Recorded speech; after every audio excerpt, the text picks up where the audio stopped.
E agora passo a palavra aqui para a professora Adriana Calvo, conhecidíssima, né, que é a nossa coordenadora, doutora em Direito do Trabalho pela PUC-USP, e brilhante. Doutora Adriana, a palavra é sua. Muito obrigado. Bom dia a todos. Todos estão me ouvindo bem?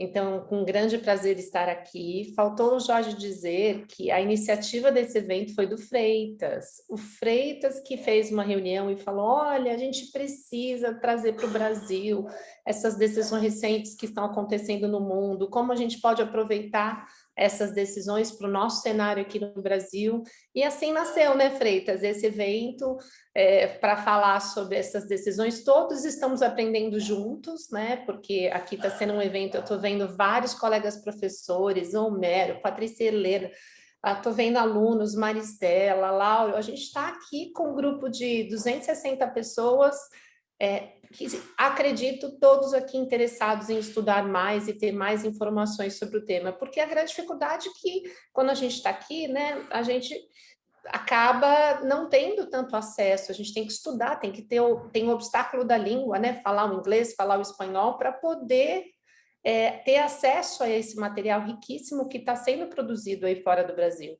Então, nesse sentido, o evento é realmente inédito. Parabenizo a Coordenadoria de Direito Internacional, na pessoa do seu coordenador, professor Freitas, porque realmente o evento está sendo muito bom para todos. E vou aproveitar e fazer propaganda do Freitas, porque eu sei que normalmente os autores não fazem propaganda dos seus livros, ficam sem graça, mas o professor Freitas também publicou recentemente um livro, está aqui na tela para vocês, não fica com vergonha, Freitas, que é On Demand, está vendo?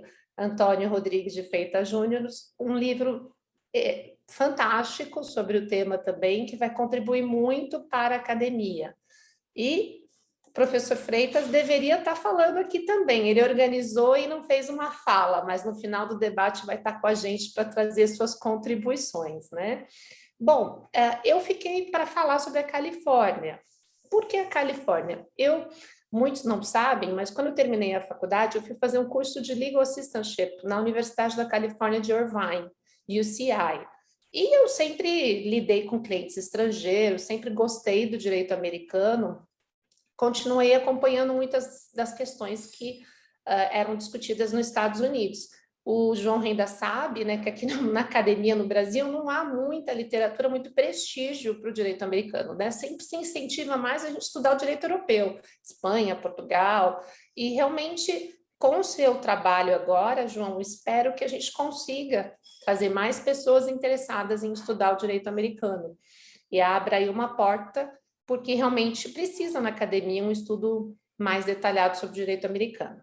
Bom, para entrar direto, então, agora no meu tema, eu queria só trazer uma reflexão e deixo essa reflexão com todos vocês para a gente também usar um pouquinho mais essa reflexão no debate. Quando a gente estuda história do direito do trabalho e a gente vai lá para a primeira Revolução Industrial, a gente se lembra do momento histórico onde não existia o direito do trabalho, onde surgiu uma nova forma de trabalhar, que era dos chamados operários bovinos, quando surgiu a máquina a vapor, quando a gente saiu do trabalho das corporações de ofício e foi para o trabalho industrial.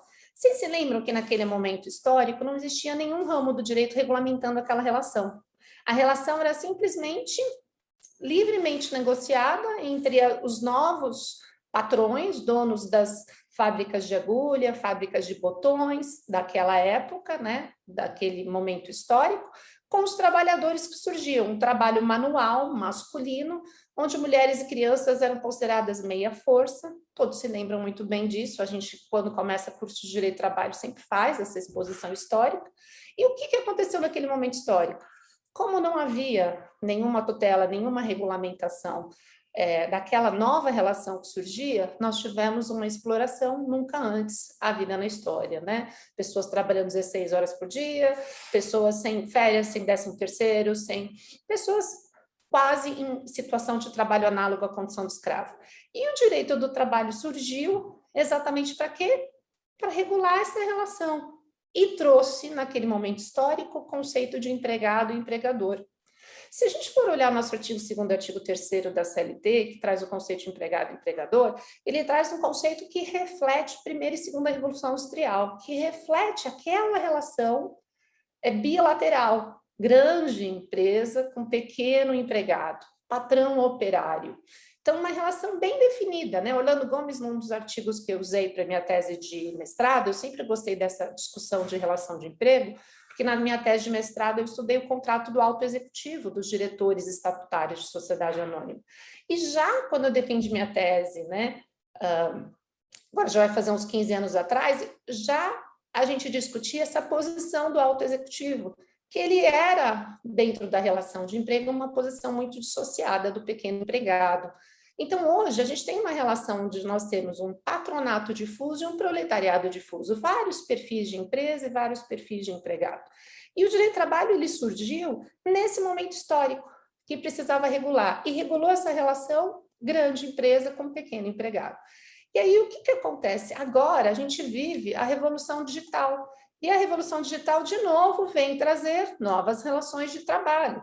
E aí, na minha visão, isso eu queria ouvir de vocês depois, mais tarde, no debate, de novo, é uma nova relação que surge, diferente da forma de trabalhar que nós tínhamos até hoje, e que no Brasil, como nós não conseguimos encaixar o conceito do artigo 2º e do artigo 3º, essa relação, até porque esse artigo 2º e artigo 3º não foi pensado para essa nova relação, causa tanta discussão doutrinária e tanta discussão jurisprudencial. Da mesma forma nos Estados Unidos. Nos Estados Unidos também é o mesmo problema. Eles têm o conceito, como o João já adiantou aqui, de independent contractor e employee, o autônomo e o empregado. E só que eles também têm os seus critérios para definir quem é empregado e empregador. Lá eles usam testes para fazer isso. Vou falar daqui a pouco sobre isso.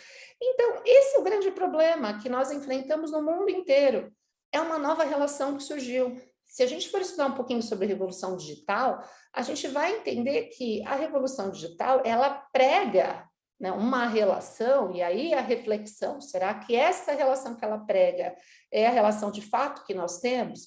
Ela prega uma relação de economia colaborativa, de economia de compartilhamento, de economia de rede. Quando você lê sobre economia colaborativa, economia de compartilhamento, é uma coisa super positiva, é dividir, é agregar, é somar, não é exploração. Não é redução de direitos. Pelo contrário, se eu colaboro, se eu divido, se a expressão que se usava, que ainda se usa quando se fala em economia colaborativa, é plataformas de igual para igual, economia em rede. Ou seja, a economia de compartilhamento busca cooperação entre os indivíduos autônomos, a fim de assegurar um aproveitamento mais eficiente e racional de bens ociosos. Para que eu vou ter uma casa na praia, lá no Guarujá? Eu posso comprar um programa de timeshare e ter lá o direito a uma semana usar aquela casa na praia por ano, e trocar aquela casa por uma casa na Espanha, onde eu quiser, ou na Califórnia, e fazer esse compartilhamento. Só que aí vem a relação das plataformas, né? E aí a reflexão que eu deixo, o chamado crowd work, crowdsourcing, que aqui não vou ter muito tempo para a gente falar sobre isso, e aí eu deixo essa discussão de, será que essas novas relações estão mesmo dentro do conceito de economia colaborativa? Será que o trabalhador que trabalha por aplicativos, ele trabalha numa relação de colaboração, de fato, com a plataforma, com a sociedade? É economia colaborativa? Então, o desafio atual do direito do trabalho no Brasil e no mundo é a subordinação jurídica, é discutir quais são os critérios hoje para você definir relação de emprego e relação de autônomo, né? E aí, entrando na questão da Califórnia, nós sabemos que muitos países, como, por exemplo, a Itália, tem um terceiro gênero, a parasubordinação. A Espanha tem também um terceiro gênero, o autônomo dependente, né, do Estatuto do Trabalho Autônomo de 2007. Ou seja, alguns países adotam legislações que criam uma terceira figura, buscando com essa terceira figura entender a relação dessas novas relações de trabalho, né? E nós vamos falar agora mais especificamente da questão da Califórnia, eu vou trazer aqui para vocês, que nos Estados Unidos como o João bem já disse aqui, nós temos um federalismo por agregação. O que significa isso? Significa que o país, nos Estados Unidos, você tem um governo federal e você tem estados. E os estados têm autonomia para disciplinar o seu próprio direito. Então, o que acontece? A Califórnia, ela tem, como um estado, dentro desse sistema de federalismo, competência para regulamentar seu próprio direito, principalmente em matéria de direito do trabalho. Então, essa observação é importante, porque aqui no Brasil, o Estado de São Paulo não poderia fazer uma lei para regulamentar o que é empregado ou não aqui no Estado. Lá nos Estados Unidos isso é possível.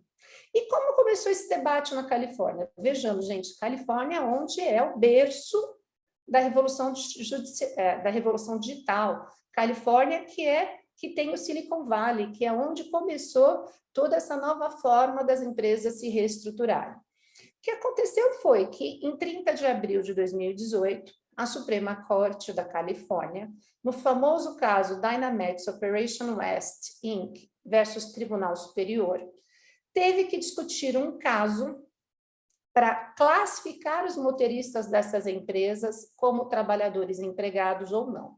Então, nos Estados Unidos, lá na Califórnia especificamente, vamos falar só de Califórnia, você tem essa dicotomia, ou ele é independent contractor, autônomo, ou ele é empregado, não tem o terceiro gênero, como o Pepe falou do Reino Unido. E aí, o que aconteceu? O que é a Dynamex? Por que Dynamex? Muita gente fala, ai, que nome estranho, Dynamex. A Dynamex é uma empresa de entrega de encomendas, só que ela segue o modelo de plataforma digital da Uber. Então, os trabalhadores se cadastram e, por meio dos aplicativos, eles fazem essas entregas. Aí, contexto que foi julgado o caso da Dynamex. Lembrando que, um mês antes, nos Estados Unidos, tinha saído a decisão do chamado Epic Systems. O que é a discussão do Epic System? Discutia se o empregador pode colocar no contrato de trabalho uma cláusula de arbitragem.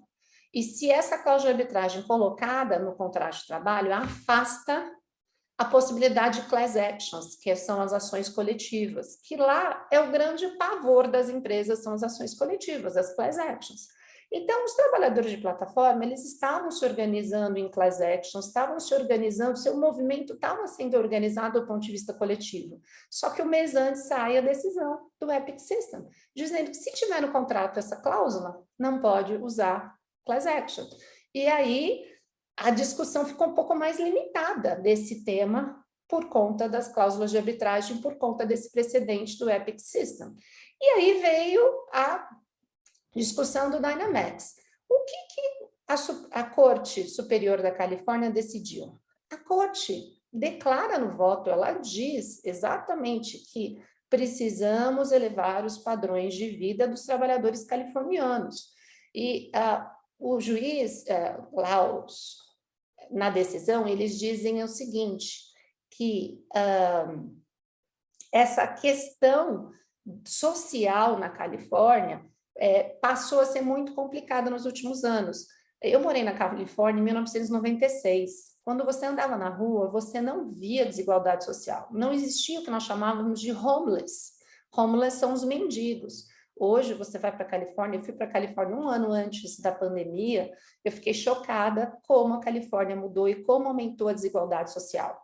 Você vê que na Califórnia hoje, por exemplo, quem faz serviço de hotel, quem faz serviço os serviços mais braçais, menos intelectuais, que têm menos qualificação, são estrangeiros, é chinês, é japonês, é brasileiro, e você vê como cresceu essa economia informal e como cresceu o trabalho em plataforma.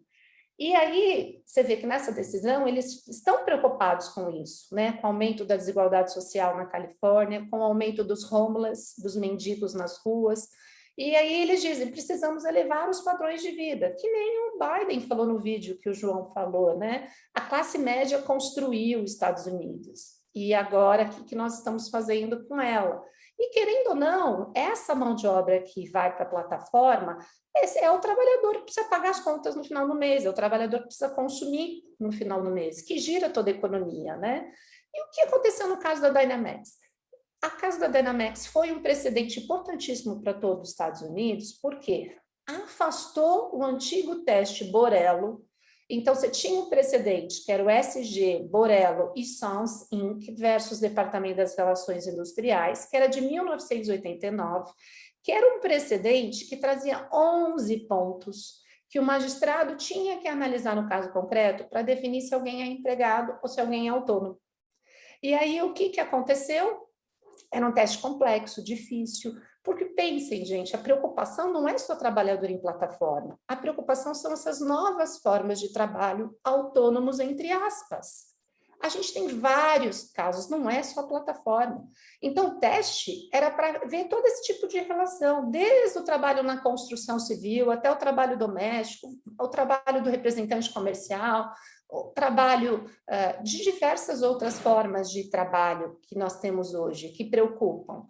Então, eles avançaram, disseram, não, vamos aplicar o teste ABC, o teste ABC. Não vamos aplicar mais esse teste complexo de 11 pontos do teste Borello. E o mais importante, o Dynamax disse, não fiquem tão empolgados, porque no final, o resultado final de tudo que aconteceu na Califórnia não foi tão positivo. O início foi positivo, mas o final, eu fico animada quando eu falo essa parte, mas vocês vão ver daqui a pouco que a coisa não deu muito certo. Bom, o que aconteceu? Então, o Dynamax definiu, vamos afastar teste Borello, vamos usar teste ABC e vamos presumir que o trabalhador em plataforma é empregado, sendo que cabe às plataformas o ônus de prova de dizer que não se encaixa no teste ABC. Olha que interessante, que avançado. E aí, o que aconteceu? O teste ABC diz o quê? Primeiro, que a plataforma tem que provar que o trabalhador está livre do controle da direção da entidade, quanto à execução do trabalho, no âmbito do contrato, como de fato na prestação do dia a dia. Quer dizer, a plataforma tem que dizer, eu não controlo o trabalho dele, ele é autônomo, eu não controlo, não tenho poder de direção. E vocês viram, pelos alguns elementos que o Pepe já trouxe do Reino Unido, que fica um pouco difícil para a plataforma dizer que ela não controla nada do trabalho do motorista, do trabalhador. Segundo teste, que o serviço é executado fora do curso normal. Lembra aqui no Brasil que a gente usa aquela expressão atividade fim? Se você presta um serviço na atividade fim, presume-se que você é empregado? É essa a questão. Peraí, se eu estou uma empresa de transporte e eu trabalho exatamente na função da atividade fim daquela empresa, presume que eu sou empregado e não independent contractor, não autônomo. Terceiro teste do SI, que o indivíduo esteja habitualmente envolvido em um comércio, ocupação ou profissão independente estabelecido da mesma natureza. Então, a ideia de que, por exemplo, eu sou um dentista, tenho o meu consultório, tenho o meu negócio estabelecido e presto um outro serviço. Isso não é o exemplo do trabalhador em plataforma, porque eles não têm um negócio, uma empresa pré-estabelecida e prestam serviços para outras pessoas, eles praticamente se engajam dentro, né? É o chamado trabalho engajado, eles usam essa expressão nos Estados Unidos, engaged work, eles se engajam na atividade principal da plataforma.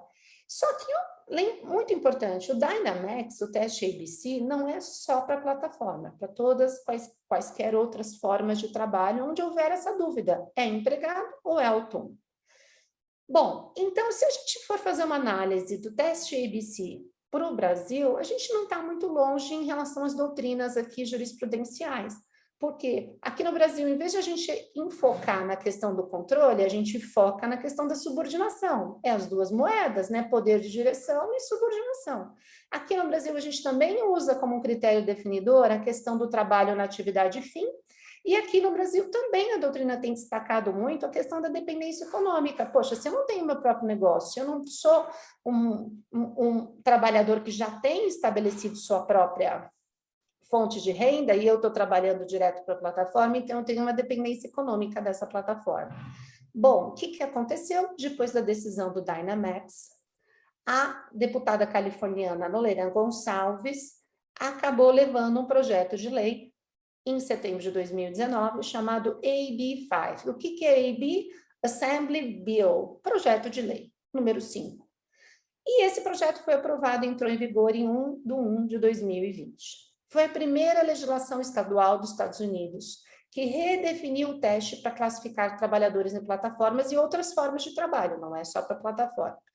Então, foi muito importante, foi um passo, todos os jornais falaram a respeito, foi uma coisa assim, todo mundo com o olho na Califórnia. Peraí, o berço da revolução digital está dizendo que temos que proteger esse tipo de trabalhador. Poxa, o AB5 está falando que presume que esses trabalhadores são empregados e cabe à plataforma o ônus de provar que não. Bom, aí, o que aconteceu depois disso, né? Em agosto de 2020, o Tribunal da Califórnia ordenou que a Uber e a Lyft cumprissem o AB5 dentro do prazo de 10 dias. O que as empresas fizeram, que é muito comum? Ameaçaram encerrar a sua operação, caso os trabalhadores colocaram na mídia, nós vamos sair da Califórnia, nós vamos mais oferecer nosso serviço, né? Aquela pressão psicológica, né? Aí, as empresas pediram mais prazo, em 20 de agosto, elas pediram prazo para prorrogar, porque adequar o AB5 seria tratar os trabalhadores como empregados e dar para eles os direitos trabalhistas dos empregados nos Estados Unidos, tá? O tribunal concedeu uma prorrogação até o dia 4 de novembro de 2020, com a condição que os presidentes da Uber e da Lyft se comprometessem a cumprir o AB5 até 4 de outubro. Aí as empresas declararam que não iriam mais fechar e mudaram o rumo. O que elas resolveram? Qual foi a saída que elas encontraram? Vamos fazer um plebiscito. Vamos fazer o povo da Califórnia dizer se eles acham que estes trabalhadores têm que ser ou não considerados como empregados. O Proposition 2222 ficou marcado para a eleição de 3 de novembro de 2020, um dia antes do prazo final das empresas cumprirem o AB5. E aí, o que aconteceu? Uber, Lyft e DoorDash se aliaram a Instacart e Postmates e investiram $200 milhões no Proposition 22. E o Proposition 22 foi chamado de Protect App-Based Drivers and Service Act, o que é proteja os trabalhadores que trabalham por aplicativo e prestam seus serviços. E se você verifica o que é o Proposition 22? O Proposition 22, ele pede para as empresas serem excluídas do AB5, do teste ABC. Então, elas deixam, pelo contrário, a presunção é que elas são autônomas, independent contractors, e o Proposition 22 garante alguns direitos trabalhistas mínimos, tá? Que é interessante. Não é só dizer que eles não são mais empregados. Eles não são empregados, vão ser independent contractors, autônomos, mas eles, para não ficar mal, para não ficar feio, a gente vai garantir alguns direitos trabalhistas mínimos, né? E aí tem um artigo muito bom do professor Valério, do Reino Unido, UK Labour Law, no site dele, que disse que coisa estranha, né? Você ter uma lei que o povo vai dizer se ele é empregado ou não. E aí é como se o povo dissesse, I now pronounce you independent contractor. Ou seja, eu agora digo que você é independent contractor. Ou seja, isso para o direito é um pouco estranho, porque a análise do vínculo de emprego ela é caso a caso, ele é caso concreto, né? E você chegar e dizer, agora você é como se eu chegasse para um avião e dissesse, agora avião, você é um helicóptero, e só porque a lei diz que você é um helicóptero, você avião vai ser um helicóptero. São coisas assim que não fazem sentido, né? Na verdade, cabe ao jogador analisar a natureza jurídica, né? Não ficar dizendo que um helicóptero é um avião. Eu trouxe essa comparação para, não sei se para ficar claro aí para vocês. E aí, o que acontece? Que direitos o Proposition 22 traz? Proposition 22 traz subsídio para plano de saúde, então eles vão ter um valor que eles vão ganhar para poder ter seu próprio plano de saúde, desde que o trabalhador trabalhe mais de 15 horas por semana. Além disso, um seguro de acidentes pessoais, reembolso de despesas por milha, 0,30 cents por milha, um salário mínimo e proteção contra a discriminação e assédio sexual. O salário mínimo corresponde a 120% do salário mínimo, só que qual é o problema? Refere-se ao tempo trabalhado. Quando ele tem um cliente, está no carro. Quando ele está rodando e está esperando o chamado, não vale. Isso que eles chamam de engaged time, só quando ele está nas corridas. Não contempla o tempo de espera. Então, a crítica dos próprios trabalhadores é que o valor cai muito, né? Não se compara, esses direitos mínimos não se comparam aos direitos que eles teriam se eles fossem empregados. Então, aqui realmente é uma proteção mínima que foi trazida aí pelo Proposition 22. E conclusão, o que aconteceu? O Proposition 22 foi aprovado na Califórnia por 59% dos votos. Por isso que eu falei que o fim da história não era tão feliz aqui na Califórnia. Foi o povo da Califórnia decidiu que, sim, esses trabalhadores não são empregados, são independent contractors, eles estão fora agora do teste ABC, do AB5, e para você alterar essa lei, você precisa 7/8.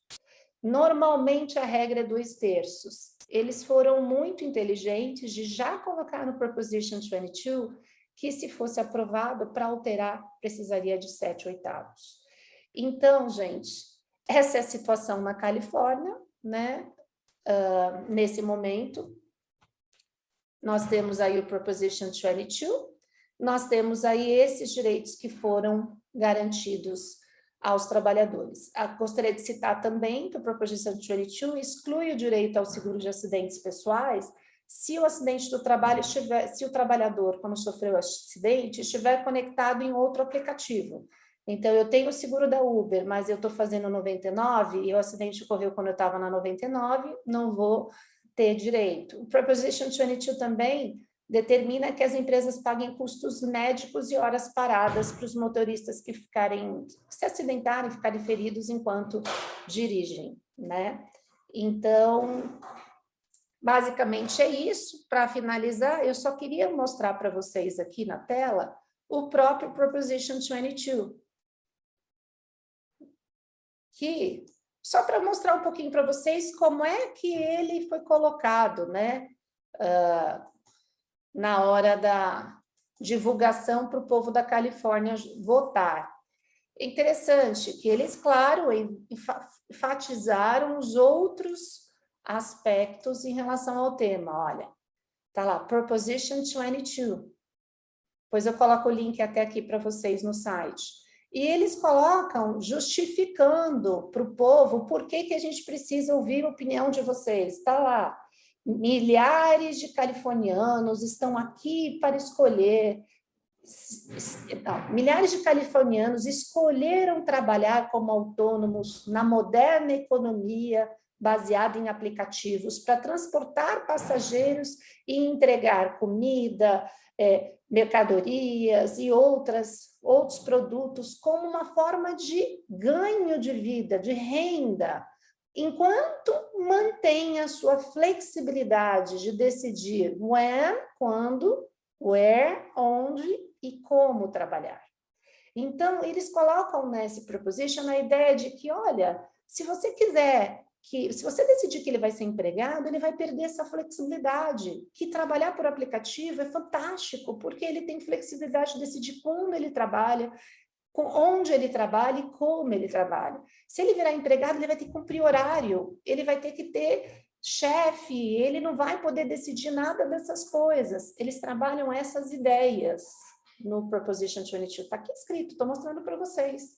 Eles colocam, estes trabalhadores, these app-based ride-share and delivery drivers, incluem pais que querem horários flexíveis para trabalhar enquanto levam seus filhos para a escola, alunos que querem, estudantes que querem ganhar dinheiro enquanto estão estudando entre as aulas, aposentados que têm algumas horas por semana e querem aumentar sua renda, esposas de militares que querem buscar uma recolocação, famílias que estão lutando na Califórnia pelos altos custos de vida e precisam ter uma renda extra. Então, eles enfatizam quem são esses trabalhadores, por que eles procuram essas plataformas, né? E aqui, o Proposition 22, ele é muito longo, eu não vou ler aqui, né, para vocês, mas é assim que foi apresentado. E eles gastaram, né, 200 milhões de dólares em propaganda, inclusive inclusive até denúncias de que eles coagiram os próprios trabalhadores por aplicativo a levar, durante as suas corridas, um Yes for Proposition 2, então tem toda a discussão, né, do que eles fizeram para conseguir atingir esse objetivo. Resultado, Proposition 22 foi aprovado, está em vigor, e aí agora fica aí o cenário do que vai acontecer nos Estados Unidos depois disso. Primeira tentativa da Califórnia, isso não significa que estados como Nova York e New Jersey, que já têm alguns direitos mínimos, como salário mínimo para os trabalhadores, vão tentar outro caminho, né? Então, este é o momento, né? Eles não foram definidos na Califórnia como empregados, são independent contractors, mas são independent contractors com direitos trabalhistas mínimos. E se a gente fizer uma conclusão, são direitos inferiores ao que foi garantido pelo worker que o Pepe falou no Reino Unido, né? Mas lá no Reino Unido, pelo menos definiu como terceira categoria, worker. Aqui na Califórnia não definiu como independent contractor, mais alguns direitos mínimos. E aí fica de novo esse debate, que eu vou deixar essas discussões para o nosso debate final com todo mundo, para ouvir a opinião de vocês, e aí a gente poder avançar mais. Bom, agradeço, gente, a disponibilidade, o tempo de estar aqui com vocês. Estou muito feliz de ver todos, pelo menos virtualmente, o nosso público aqui fantástico, né? Professor Homero, vários professores que eu estou vendo aqui. Gente, desculpa, não dá para citar o nome de todo mundo, a gente está com 268 pessoas online, mas sintam-se abraçados e queridos, e logo quando tudo isso acabar e a gente puder todo mundo se ver, a gente vai ter muita coisa para conversar e muita coisa para pôr em dia, né? Obrigada aí pela oportunidade de estar aqui com vocês.